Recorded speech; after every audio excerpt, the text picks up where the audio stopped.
Wah. Ahihi. Hey.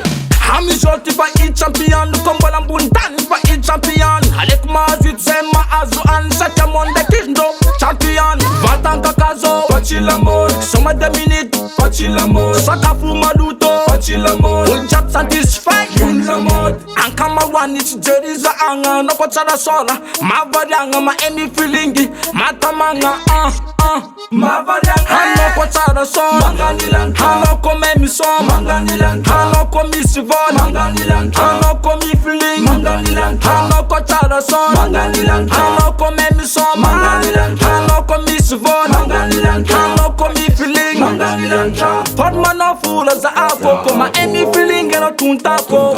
Forma no fula za ando, koma any feeling eno tutando. Amnino maziu, Resca tsubulla. amnino, Resca tsubulla. amnino maziu, Resca tsubulla. amnino, Resca tsubulla.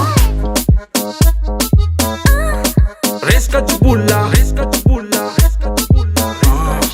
Resca tsubulla. Mampivaza.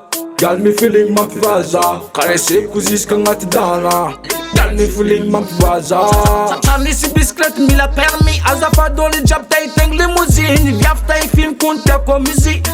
Zami le sakaf madi Zachi bokas from somana manjare Ngabna stay paradisa mbuntan Nazana ano sam na mbwanya mzani Hano kona skuka la tight na man Hano ko tsara son Manganilanka. Hano ko memi son Manganilanka. Hano ko mi sivon Manganilanka. Hano ko mi feeling Manganilanka. Hano ko tsara son Manganilanka. Hano ko memi son Manganilanka. Hano ko mi sivon Manganilanka. Hano ko mi feeling Manganilanka. Forma no fula za apo Koma any feeling eno tuntako. Forma no fula za ando Koma any feeling eno tutando. amnino maziu, Resca tsubulla. amnino, Resca tsubulla. amnino maziu, Resca tsubulla. amnino, Resca tsubulla. Mashirwe, mashirwe, mashirwe na zinyi mashirwe.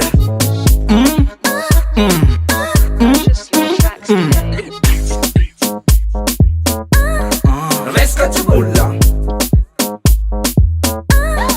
Resca tsubulla. Yo man, chef, Mr. Gentleman, I got microphone, Dutchman DJ, mix a sound.